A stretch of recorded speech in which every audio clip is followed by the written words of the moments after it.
वर्णानामर्थसङ्घानां रसानां छन्दसामपि मङ्गलानां च कर्तारौ वन्दे वाणी विनायकौ सच्चिदानन्दरूपाय विश्वोत्पत्त्यादिहेतवे तापत्रयविनाशाय श्रीकृष्णाय वयं नमः। गुरुर्ब्रह्मा गुरुर्विष्णु गुरुर्देव महेश्वर गुरुः साक्षात् परब्रह्म तस्मै श्री गुरवे नमः। कर्पूरगौरं करुणावतारं संसारसारं भुजगेन्द्रहारं सदा वसन्तं हृदयारविन्दे भवं भवानी सहितं नमामि भवं भवानी सहितं नमामि। बोली भागवत महापुराण की, बालकृष्ण लाल की, शंकर भगवान की। प्राप्त ब्रह्म अकारण करुणा उन्नालय भक्तवांछा कल्पतरु तड़ित विनिंदित पीतांबरधारी श्री बालकृष्ण लाल की वाङ्मय प्रतिमूर्ति। ये भागवत महापुराण जिसका हम लोग श्रवण कर रहे हैं, आज हम लोग सप्तम स्कंद में प्रवेश करेंगे। कल के कथा में हम लोगों ने 49 मरुतों की कथा श्रवण की। किस प्रकार से माता दीति के गर्भ से 49 मरुत उत्पन्न हुए। वो 49 मरुत दैत्य माता दीति के गर्भ से उत्पन्न होने के बावजूद भी देवताओं के मित्र बने। ऐसा कैसे हो गया? तो एक व्रत को महाराज कश्यप जी ने दीति जी को बताया, इस व्रत को करो, इस व्रत को करने से तुम्हें इंद्र को मारने वाला पुत्र प्राप्त होगा। परंतु ध्यान रहे कि इस व्रत में किसी प्रकार की त्रुटि नहीं होनी चाहिए। वो पुंसवन व्रत कश्यप जी से सुनकर के दीति जी करने लगी।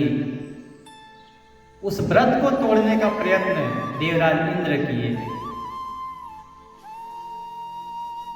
माता दीति उसको विधि विधान से कर रही हैं। उसमें से एक दिन चूक हो गया उनसे, आलस्य के कारण एक दिन जूठे मुँहे ही और बिना पैर धोए ही वो शयन कर गए, जिसके कारण उस समय देवराज इंद्र उनके गर्भ में जाकर के जो पिंड था उस पिंड के 7 टुकड़े किए, फिर 7 के 7 टुकड़े किए, ऐसे 49 हो गए। और वो फिर बाद में जब जन्म लेते हैं तो देवताओं के मित्र बन जाते हैं और देवराज इंद्र उनको लेकर के अपने स्वर्ग को चले जाते हैं। हम लोगों ने यहाँ तक की कथा कल श्रवण की। आज की कथा हम लोग श्रवण करेंगे इन्हीं माता दीति के गर्भ से कैसे 2 भयंकर असुर प्रकट होते हैं, 2 तेजस्वी महाप्रतापी दैत्य उत्पन्न होते हैं। जब मरुदगण की कथा सुखदेव जी महाराज ने परीक्षित को सुनाया तो परीक्षित जी ने एक प्रश्न किया कि भगवान को स्वभाव से किसी में भी भेदभाव नहीं देखते हैं, सबको एक समान मानते हैं। क्योंकि सबकी रचना उन्होंने ही की है, सब उनके लिए समान है। तो ये देवताओं की इतनी रक्षा क्यों करते हैं और दैत्यों का संहार क्यों करते हैं? जब सब इनके ही हैं तो ऐसा क्यों करते हैं? इन्होंने देवताओं के लिए दैत्यों का वध किया।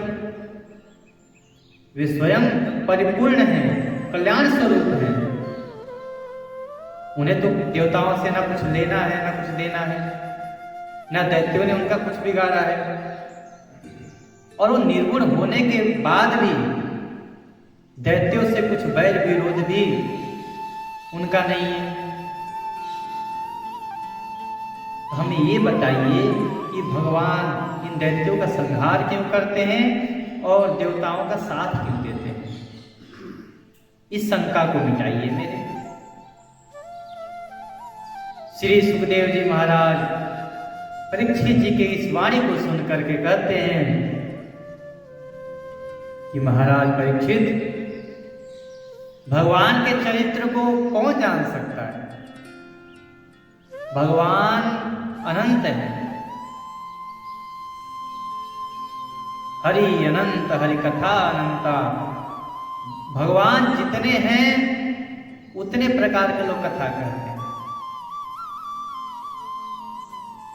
परंतु जो आपने प्रश्न किया है कि भगवान दैत्यों का संहार क्यों करते हैं और देवताओं का साथ क्यों देते हैं, तो मैं आपको बता दूं, इस परम पुण्यमय प्रसंग को नारद आदि महात्मागण बड़े प्रेम से गाते रहते हैं। अब मैं आपको वही सुनाता हूं जो अपने पिता श्री कृष्ण द्वैपायन व्यास जी के मुख से मैंने श्रवण किया था।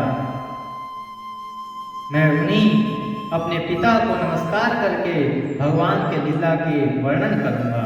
अब उसको ध्यान पूर्वक आप सुनिए। ये जो सृष्टि है, ये भगवान केवल और केवल एक साक्षी मात्र हैं, केवल देखते रहते हैं कि तुम क्या कर रहे हो। जिस प्रकार कोई गाड़ी होता है, हम गाड़ी लेते हैं तो एक ड्राइवर को देते हैं चलाने के लिए कि लो चलाओ। उस गाड़ी पे नाम तो मालिक का है, परंतु चला कौन रहा है? ड्राइवर चला रहा है। स्टीयरिंग किसके पास है? ड्राइवर के पास है।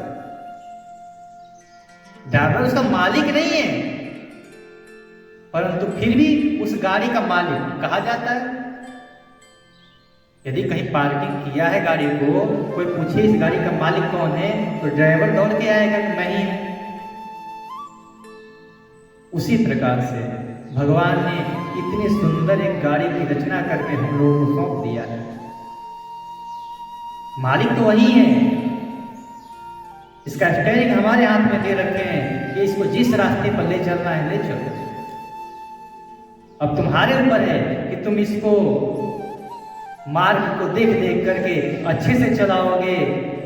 जो गति इसके लिए बनाई गई है उस गति में चलाओगे तो ये अच्छी चलेगी, और नहीं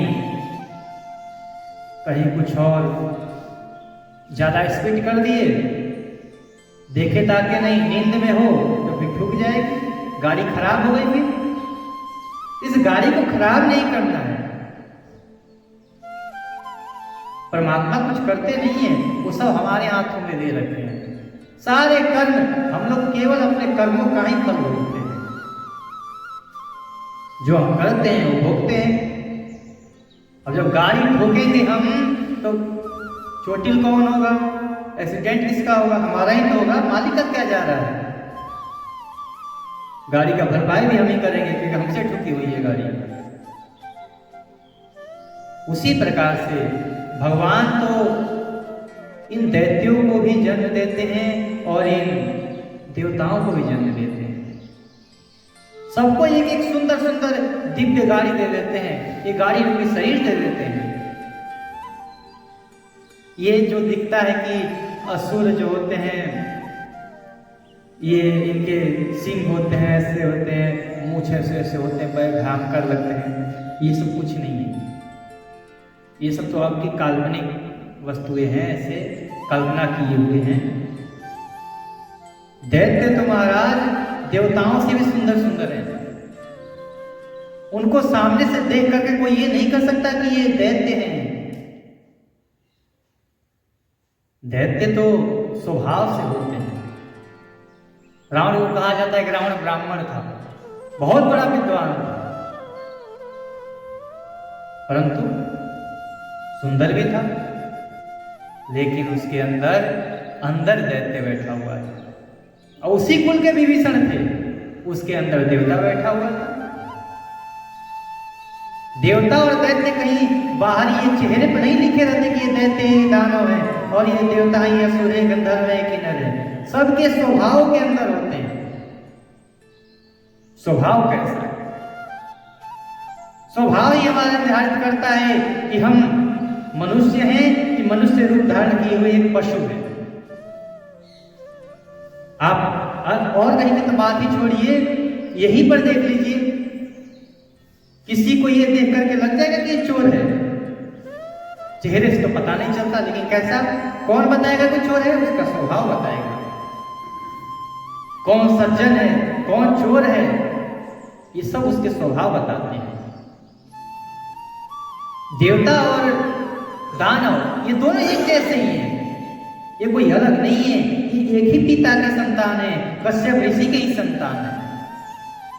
दिति से दैत्य हुए, अदिति से आदित्य हुए, इनमें कोई अंतर थोड़ी ही है, परंतु इनके स्वभाव में भेद हो गया है। इनके स्वभाव में भेद हो गया है। भेद होने के कारण एक सुर कहा है, एक असुर कहा है। असुर असुर में भेद क्या है महाराज? सुर यानी कि देवता, असुर यानी कि जो न सुर हो वो असुर, ऐसा नहीं है। हम कहते हैं ना कि अवगुण, गुण अवगुण, दोष निर्दोष, तो क्या उसी प्रकार से सुर और असुर होते हैं? नहीं, ये असुर जो होते हैं स्वभाव से ही देवताओं के शत्रु होते हैं। इनके चेहरे में कोई परिवर्तन नहीं है, रूप में कोई परिवर्तन नहीं, बस स्वभाव है तो केवल और केवल देवताओं से द्वेष, और द्वेष के कारण ही उनको पाताल लोक दे दिया गया, और देवताओं के उज्जवल दृष्टि के कारण, स्वभाव के कारण उनको ऊपर के स्वर्ग लोक दे दिया गया। भगवान की तो किसी से कुछ ना बनती है ना बिगड़ती है, भगवान का तो कोई कुछ कर ही नहीं सकता है।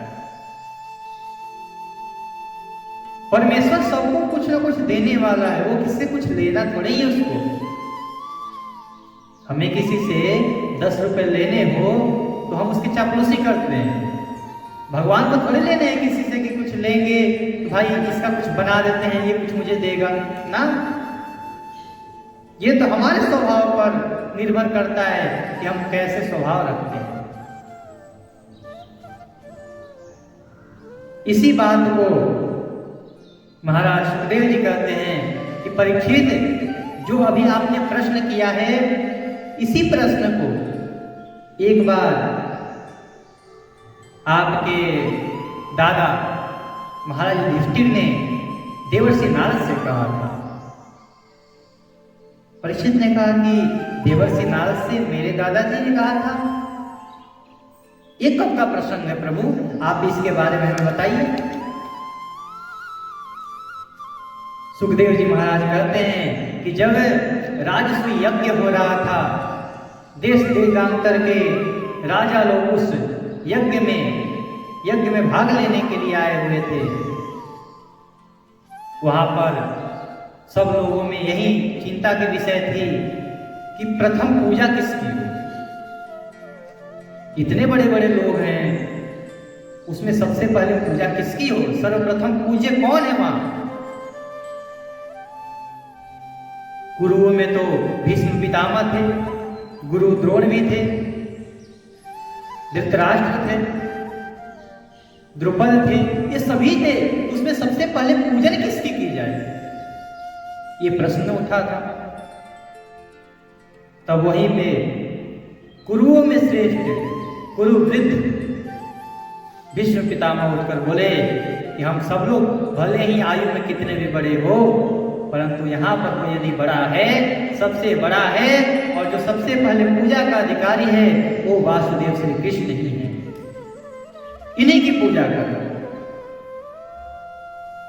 युधिष्ठिर ने अपने पितामह की आज्ञा मान करके और वासुदेव जी के चरण पखारा और उनका पूजन किया। जे उनका पूजन ही कर रहे थे कि वहीं पर शिशुपाल आ गया और वो भगवान को लगा गाली देने। ये शिशुपाल कोई और नहीं था, ये भगवान श्री कृष्ण की बुआ का पुत्र ही था, वसुदेव जी की बहन का पुत्र था। गाली देने लगा।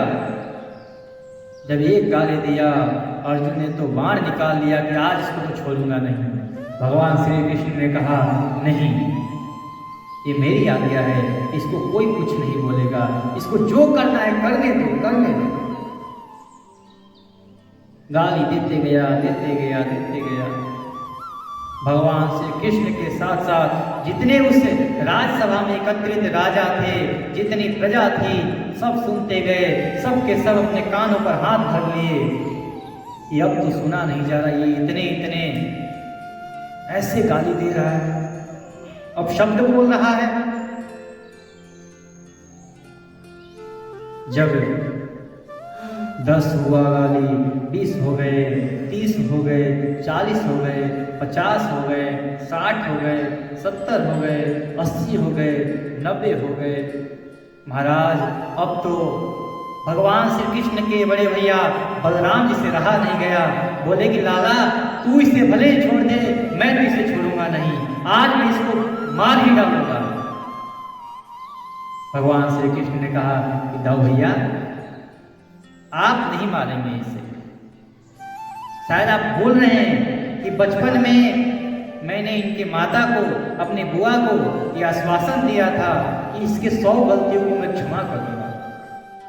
इसीलिए अभी तो ये 90 गाली दिया हुआ है, 90 गलती इसकी हो चुकी है। भगवान श्री कृष्ण ने कहा शिशुपाल तेरी 90 गलती हो चुकी है, तेरे पास 10 के और चांस है, 10 बार तुझे जो गलती करना है कर ले, 11वां बार तुझे छोड़ूंगा नहीं मैं। कहते हैं कि शिशुपाल कहता है कि 10 गाली क्या, अभी खड़े खड़े मैं तेरे को फिर से 100 गाली दूंगा और तू कुछ नहीं कर पाएगा मेरा।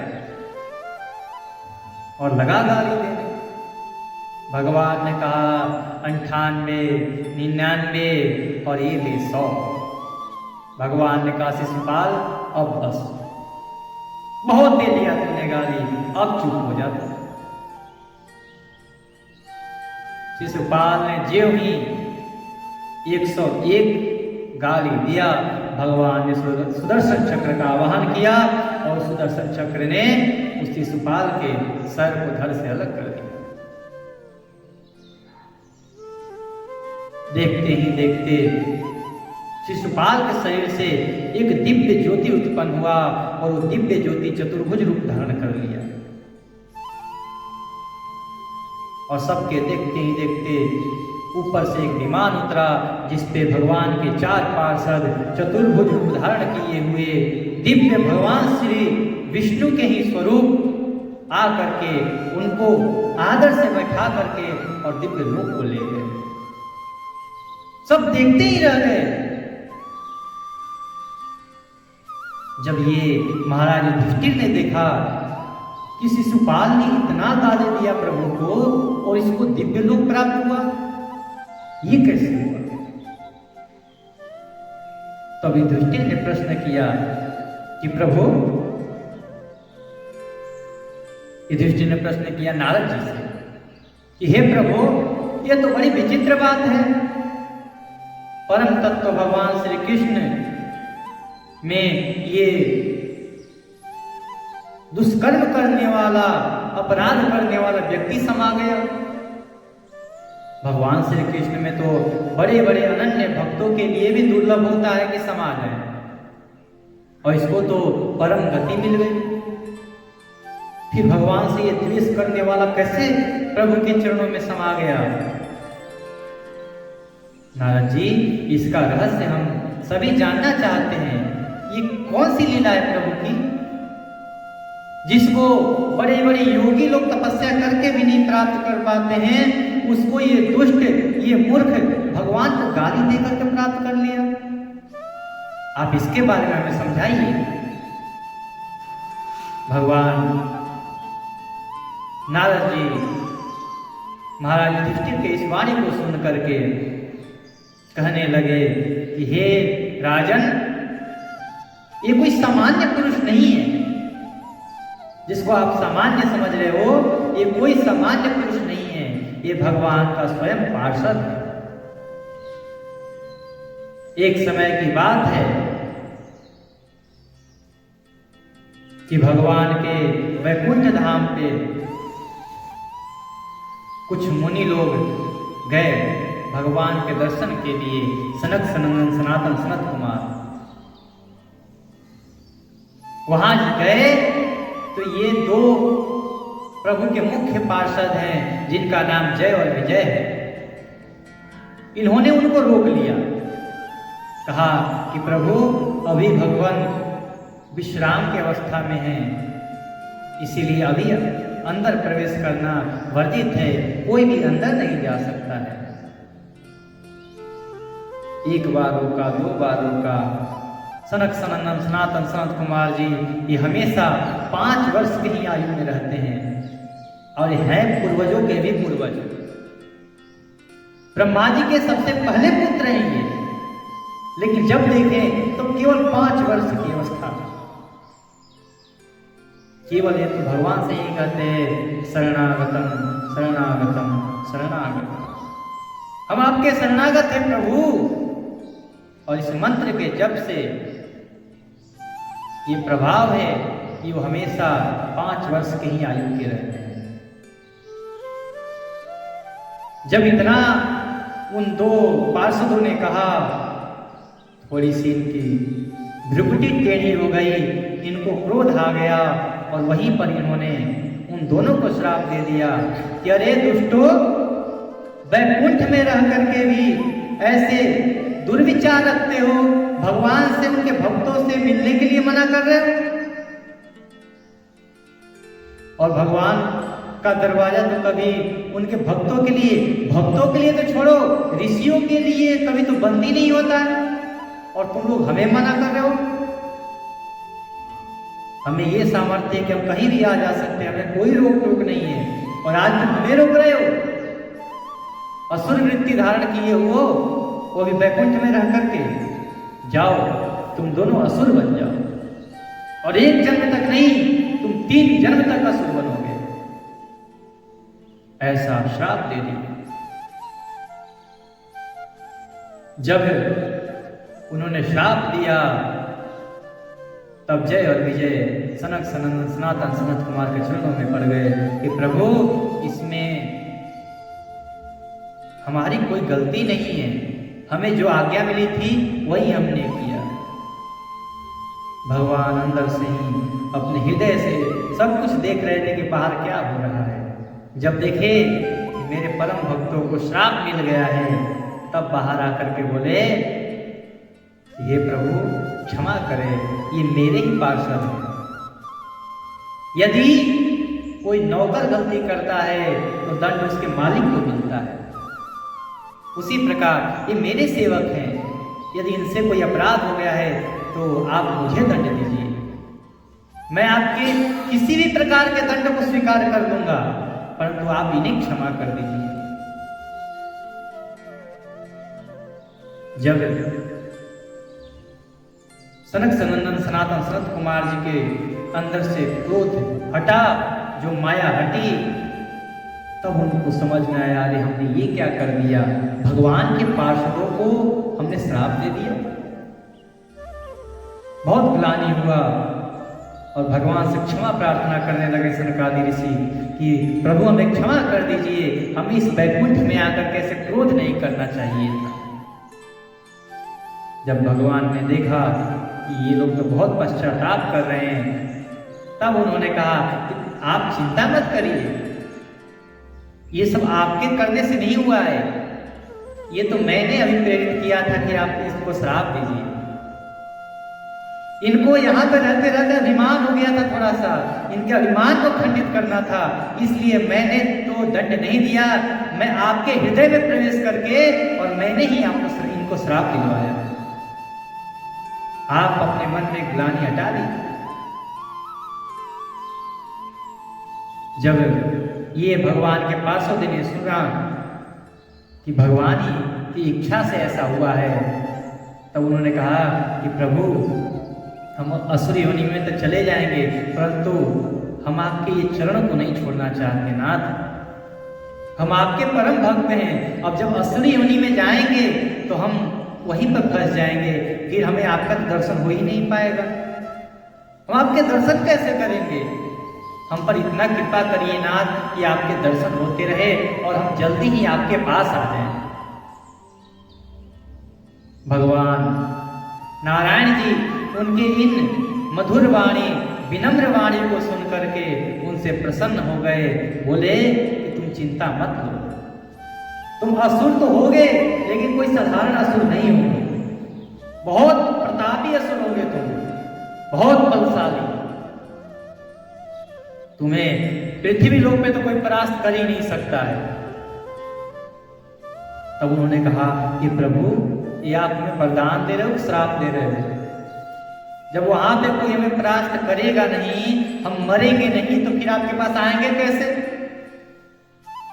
प्रभु इतना तो उपकार करे, असुर अगर जन्म लेते भी हैं तुरंत मर जाए, तुरंत समाप्त हो, तुरंत आपके पास आ जाए। उन्होंने कहा कि देखो तुम कोई साधारण थोड़ा हो, तुम मेरे पार्षद हो, और वहां जन्म भी लोगे तो ऊंचे कुल में जन्म लोगे, बड़े प्रतापी होगे, और तुम किसी साधारण पुरुष से तो मारे नहीं जाओगे, इतना तो मुझे विश्वास है। लेकिन चिंता मत लो, तुम दोनों को समाप्त करने के लिए, तुम दोनों को नए जन्म देने के लिए और तुम दोनों को अपने पास बुलाने के लिए मैं जन्म दूंगा, मैं स्वयं आऊंगा तुम लोगों को संहार करने के लिए। और तुम्हें तो 3 जन्म का श्राप मिला है कि तुम 3 जन्म तक जाकर के असुर योनि में जन्म लोगे, तुम तो 3 जन्म लोगे, मैं तुम्हारे उद्धार के लिए 4 जन्म लूंगा। भगवान ने 4 अवतार धारण किया है 2 असुरों को समाप्त करने के लिए। वही कहते हैं कि यही असुर, देवर्षि नारद जी कहते हैं कि यही जो भगवान के जय और विजय पार्षद हैं, यही आगे जन्म लेकर के ये शिशुपाल बना था उसमें से एक। अब इसका ये तीसरा जन्म था, तब यहां से सीधा वैकुंठ को चला गया। नारद जी ने कहा युधिष्ठिर, अब भगवान ने जब उन दोनों ने जन्म लिया तो जन्म कैसे लिए। तो एक बार की बात है,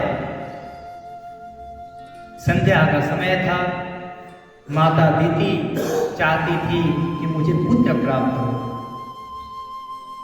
माता दीति ने जब अपने विचार को भगवान कश्यप ऋषि से कहा, कश्यप जी ने कहा कि देवी अभी उचित समय नहीं है, जब उचित समय आएगा तो मैं आपको पुत्र अवश्य दूंगा। काम वासना से प्रेरित माता दीति बोली कि नहीं, हमें तो अभी चाहिए, अभी चाहिए। ऐसा कह करके और सायंकाल में ही, संध्या के समय ही सहवास कर लिया। जब सहवास करने के बाद उनके ऊपर से माया का पर्दा हटा, तब बहुत ग्लानि की। महाराज कश्यप ने कहा कि देवी आपने ठीक नहीं किया है, आप अच्छे समय में और स्वच्छता से, सुंदरता से और पवित्रता से साथ करती तो आपके पुत्र तेजस्वी होते, परंतु आपने ऐसे समय में किया, संध्या के समय में। उस समय भगवान के गण, भगवान शिव के रुद्र भ्रमण करते रहते हैं और उस समय जो भी स्त्री पुरुष के साथ सहवास करती है उसके पुत्र को वो बिल्कुल राक्षसी वृत्ति के पैदा कर देते हैं। इसलिए आपने गलत समय में कर्म किया है, आपके पुत्र सही नहीं होंगे। माता अदिति हाथ जोड़ करके और भगवान कश्यप के चरणों में पड़ गई कि नाथ, अब जो होना था वो तो हो गया, अब आप इसका कुछ उपाय बताइए। क्या मैं इन दैत्यों के ही मां बनूंगी? मेरे पुत्र क्या भगवान के भक्त नहीं होंगे? उन्होंने कहा कि देवी देखो, आपने अपराध तो किया है, परंतु आपके इस विनम्र भाव से मैं प्रसन्न हूं, इसलिए मैं आज आपको वरदान देता हूं कि आपके 2 पुत्र होंगे और ये दोनों पुत्र बहुत बड़े प्रतापी और बलशाली होंगे। ये किसी साधारण मनुष्य के हाथ से नहीं मारे जाएंगे। इनके लिए, इनको मारने के लिए, इनका उद्धार करने के लिए परमात्मा को स्वयं आना पड़ेगा। तब उन्होंने कहा कि प्रभु, ये मेरे दोनों पुत्र मारे जाएंगे, क्या मुझे पुत्र का लाभ नहीं मिलेगा? मेरे पुत्र ऐसे ही चले जाएंगे? मैं तो चाहती थी कि मेरे पुत्र भगवान के भक्त हो, ये तो मेरे दोनों पुत्र भगवान के हाथ से मारे जाएंगे। उन्होंने कहा कि चिंता मत लो, तुम्हारे मन में जो भाव है कि मेरे पुत्र भगवान के भक्त हो, तो हे देवी, तुम्हारे पुत्र तो भगवान के भक्त नहीं होंगे, लेकिन जो तुम्हारे पुत्र का पुत्र होगा वो भगवान का परम भक्त होगा, वही महाराज हिरण्यकश्यप का पुत्र प्रहलाद जी के नाम से विख्यात होगा। जब माता अदिति ने ये सुना, भगवान कश्यप को प्रणाम किया और उन्हीं प्रहलाद जी के इंतजार में लग गई कि मेरा पौत्र आएगा, मेरा पौत्र आएगा जो भगवान का परम भक्त होगा। जब 6 महीने बीते, 7 महीने बीते, 8 महीने बीत गए हैं, 9 महीने बीत गए, 10वें महीने भी आ गए हैं। माता अदिति के पेट में खूब दर्द हो रहा है, खूब पीड़ा हो रही है और माता अदिति के गर्भ में से एक दिव्य प्रकाश उत्पन्न हुआ है, जिसको देख करके देवता लोग भी अचंभित हैं कि आखिर कौन है माता अदिति के गर्भ में जो इतने प्रकाशवान हैं, जो इतना प्रकाश उत्पन्न कर रहे हैं। कोई तो दिव्य है इनके गर्भ में। सब लोग हाथ जोड़ करके ब्रह्मा जी के पास गए कि बताइए प्रभु, ये कौन है? तब उन्होंने बताया कि इनके गर्भ में कोई साधारण व्यक्ति नहीं है, भगवान के परम भक्त, भगवान के पार्षद जय और विजय माता अदिति के गर्भ में प्रवेश कर गए हैं। देखते ही देखते माता अदिति के गर्भ से 2 सुंदर पुत्र उत्पन्न हुए। एक का नाम हिरण्याक्ष पड़ा और एक का नाम हिरण्यकश्यप। जैसे चंद्रमा दिनों दिन बढ़ते जाता है, उसी प्रकार हिरण्याक्ष और हिरण्यकश्यप दोनों बढ़ते रहे। हिरण्याक्ष बड़ा था, हिरण्यकश्यप छोटा था। एक प्रसंग आता है, यही हिरण्याक्ष एक समय माता पृथ्वी को लेकर के रसातल में चला गया। वहां पे माता पृथ्वी को दबा दिया। माता पृथ्वी घबरा गई और घोर रूप धारण करके ब्रह्मा जी के पास गई, सभी देवताओं के साथ में। ब्रह्मा जी ने कहा, इसमें मैं कुछ नहीं कर सकता हूँ, क्योंकि मेरा तो काम है केवल और केवल सृजन करना, केवल और केवल मैं तो जन्म दे सकता हूँ। ये रक्षा करना, ये तो परमात्मा, उस परमेश्वर भगवान नारायण का काम है, उनके पास आप लोग जाइए। सब लोग मिल करके नारायण जी के पास गए। नारायण जी ने कहा कि मैं अवश्य माता पृथ्वी को इस पाप से छुटकारा अवश्य दिलाऊंगा। ऐसा कह करके और ब्रह्मा जी जैसे ही अपने नेत्र बंद किए, भगवान नारायण सूक्ष्म रूप धारण करके और ब्रह्मा जी के नासिका छिद्र से अंगूठे के बराबर 12 रूप धारण करके उत्पन्न हो गए। बोलिए 12 भगवान की। भगवान 12 रूप धारण करके उत्पन्न हुए और देखते ही देखते कुछ ही क्षण में विकराल रूप धारण कर दिए, हाथ में गदा लिए हुए और धार रहे हैं। तब ब्रह्मा जी ने उनसे कहा कि प्रभु पृथ्वी जी का उद्धार करिए, माता धरती अभी आतताइयों के हाथ में है। तब भगवान नारायण जी जो वराह रूप धारण किए हुए थे, वे समुद्र के द्वारा रसातल में गए। वहां पर हिरण्याक्ष के साथ भगवान का भयंकर युद्ध हुआ। कई दिनों तक युद्ध चला, हाथों से युद्ध चला, मल्ल युद्ध चला, गदा से युद्ध चला, बहुत प्रकार से युद्ध चला और अंत में भगवान ने उसको अपने सुदर्शन चक्र से समाप्त कर दिया और माता पृथ्वी को ला करके और फिर से उनके स्थान पर स्थापित कर दिया। विप्रभेद सुरसंतहित लीन मलय अवतार। भगवान की अवतार किसी को मारने के लिए नहीं होता है, केवल उद्धार के लिए होता है। देवताओं के, ब्राह्मणों के, संतों के, माता पृथ्वी के, गौ के, इनके उद्धार में यदि कोई बाधा बनता है तो उसका फिर उद्धार हो जाता है। वो चाहे रावण हो, चाहे कंस हो, चाहे कुंभकर्ण, कोई भी बीच में बाधक बने, भगवान बोलते पहले तू हटे वहां से। भगवान किसी असुरों को मारने के लिए नहीं जन्म लेते हैं, वो तो गति देना चाहते हैं सब।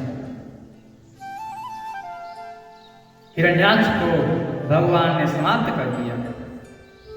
जब हिरण्यकश्यप ने सुना कि मेरा भाई वीर गति को प्राप्त हो गया युद्ध में लड़ते लड़ते, तो हिरण्याक्ष के पत्नियों को समझाया कि तुम चिंता मत करो, मैं अपने भाई का बदला अवश्य लूंगा।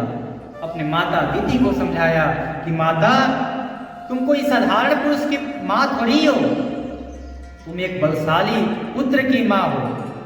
एक पुत्र गया तो क्या हुआ, मैं उस विष्णु से बदला लूंगा, मैं उसको मारूंगा। और ऐसा कह करके रानियों को समझा करके और अपने माता से आज्ञा लेकर के वो हिरण्यकश्यप तपस्या के लिए चला गया।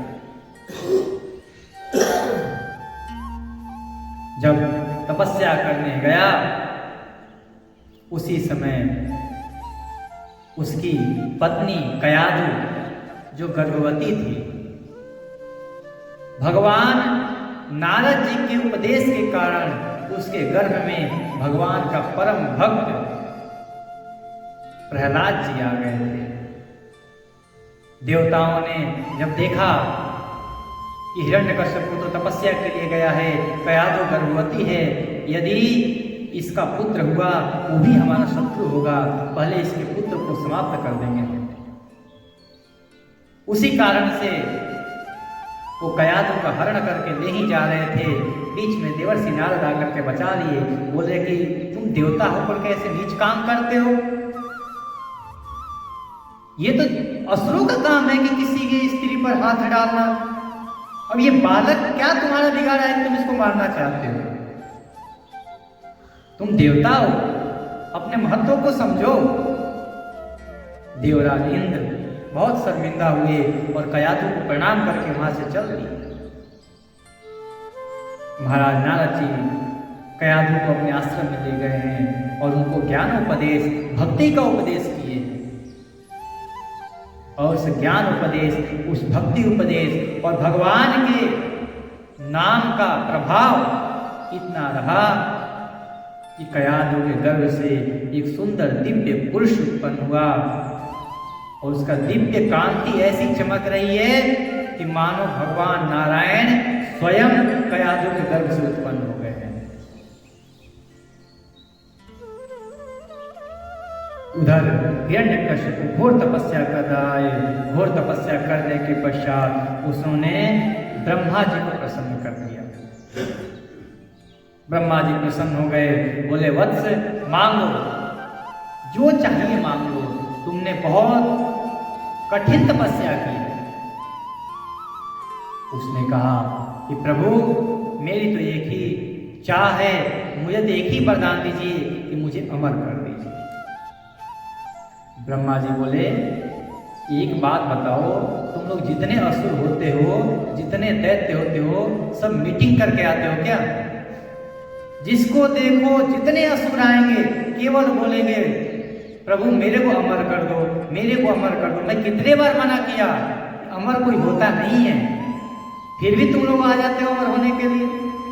अरे बच्चे, अमर कोई नहीं होता है, कोई और वरदान मांगो। उसने कहा अच्छा अमर नहीं होते, ठीक है मैं देखता हूं तुम कैसे नहीं अमर करते हो मेरे को। तो मुझे वरदान दो कि ना मैं कभी ऊपर मरूं, ना मैं नीचे मरूं, ना घर के बाहर मरूं, ना घर के अंदर मरूं, ना दिन में मरूं, ना रात में मरूं, ना अस्त्र से मरूं, ना शस्त्र से मरूं, ना जल में डूब के मरूं, ना अग्नि से जल के मरूं, ना कोई मनुष्य मुझे मार सके, ना कोई देवता मारे, ना कोई पशु मारे, ना कोई पक्षी मारे, ना तलवार से मरूं, ना चक्र से मरूं। जितने वरदान थे सभी वरदान ले लिया। ना दिन में मरूं, ना रात में मरूं, ना किसी तिथि में मरूं, ना किसी महीने में मरूं। वो ऐसा वरदान ले लिया, ब्रह्मा जी को ऐसे चक्कर में डाल दिया और ब्रह्मा जी चकरा गए। ये तो सीधा अमरत्व ही मांग लेता, इससे अच्छा अमर ही कर देता मैं इसे। सब कुछ तो मांग लिया इसने, अब क्या बचा कि मैं इसको न दूं। तब ब्रह्मा जी ने कहा चल भाई, उन्होंने घोर तपस्या किया है तथास्तु, ऐसा ही होगा।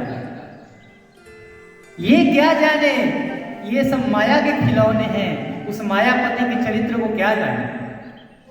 ये जितना अपना बुद्धि लगाते हैं उतनी बुद्धि तो उनकी बस ऐसे ही निकलती रहती है हमेशा। इसने ब्रह्मा जी की तपस्या करके और अपने घर पर वरदान पा करके आ गया। जब घर में सुना कि मेरा पुत्र उत्पन्न हुआ है और प्रसन्न हुआ, उस समय दैत्यों का राजा था, खूब लुटाया, खूब लुटाया, खूब उत्सव मनाया अपने राज्य में। धीरे धीरे भक्तराज प्रहलाद बड़े होते गए और जब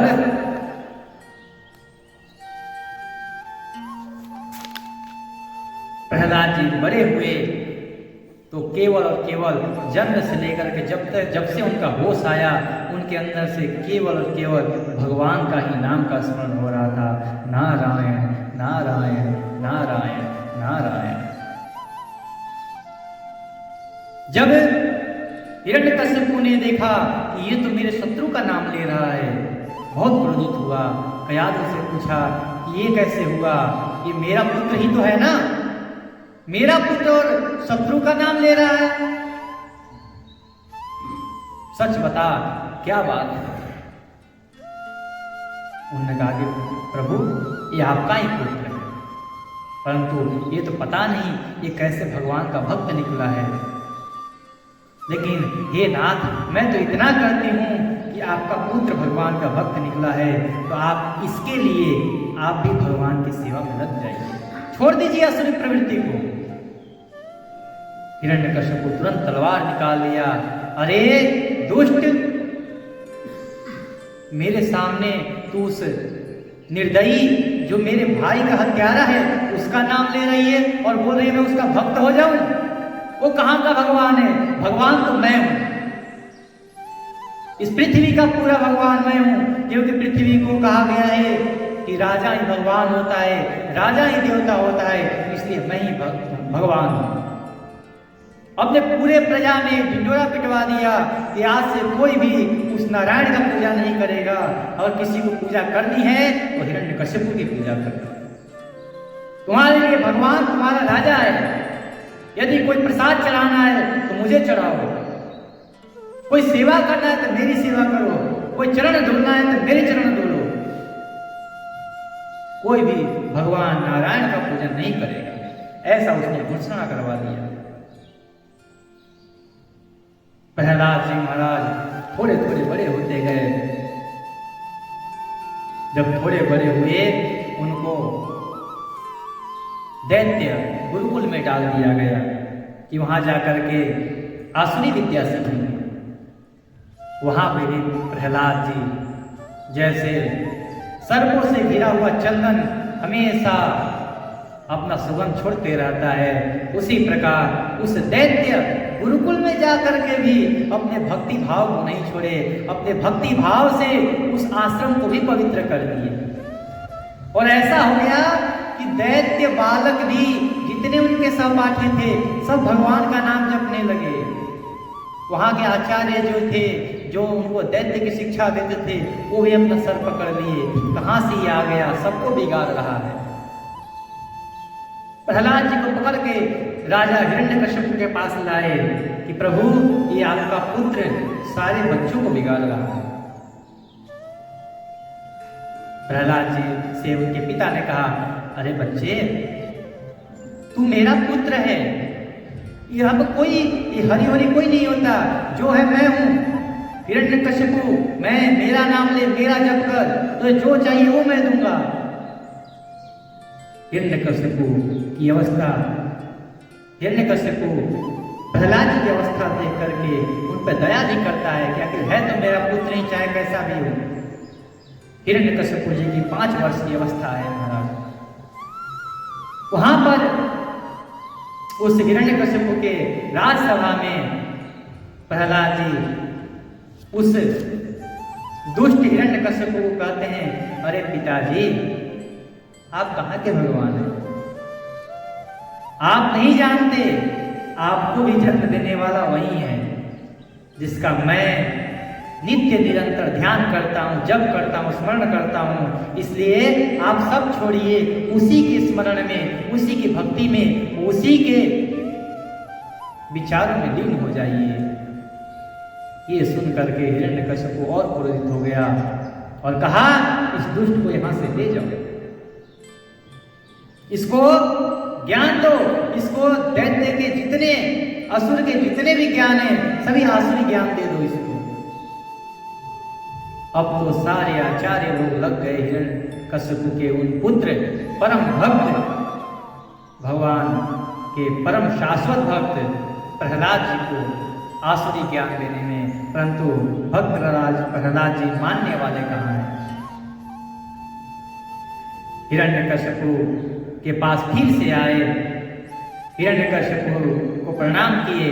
हिरण्यकशिपु ने कहा कि चिरंजीव मेरे बेटे प्रहलाद, इतने दिनों में तुमने गुरु जी से जो शिक्षा प्राप्त की है, उसमें से कोई अच्छा से बात मुझे बताओ, तुमने क्या सीखा? प्रहलाद जी ने कहा, पिताजी, मैं बताऊं क्या सीख के आया हूं? बोले क्या बताओ? बोले कि प्रभु की सेवा के 9 प्रकार होते हैं, ये मैं सीख के आया हूं। तुरंत अपना खड़ग निकाल लिया, बोला, दुष्ट, मैं यही सीखने के लिए तुझे भेजा था, मैं क्या सीखने के लिए भेज रहा हूं? और तू बोल रहा है कि विष्णु भगवान के भक्ति के 9 प्रकार होते हैं, 9धा भक्ति का ज्ञान दे रहा है मुझे। प्रहलाद जी बोले कि प्रभु मैं तो यही सीख रहा हूं। बोले कि आप बोले तो 9 प्रकार के बताऊं? बोले कि बता। तब उन्होंने बताया कि भगवान के गुण, लीला, नाम आदि का श्रवण करना, उन्हीं का कीर्तन करना, उनके रूप आदि का स्मरण करना, उनके चरणों की सेवा करना, पूजा अर्चा करना, बंदन करना, उनके दास्य बनना, सखे भाव रखना और अपने आप को भी निवेदन कर देना, ये भगवान के 9 प्रकार की भक्ति है।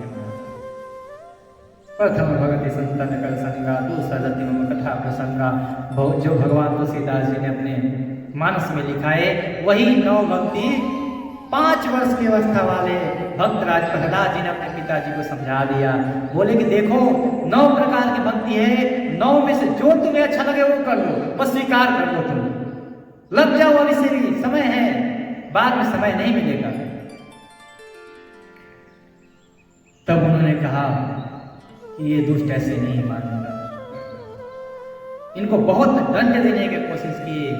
बोले कि इस दुष्ट को हटा दो मेरे सामने से, नहीं तो इसको मैं अपने हाथों से मार डालूंगा और मुझे सबसे बड़ा पाप तो लगेगा कि मैं अपने पुत्र को मार रहा हूं। इसलिए अपने सैनिकों को आज्ञा दिए, इसको ले जा करके पहाड़ की चोटी से फेंक दो समुद्र में।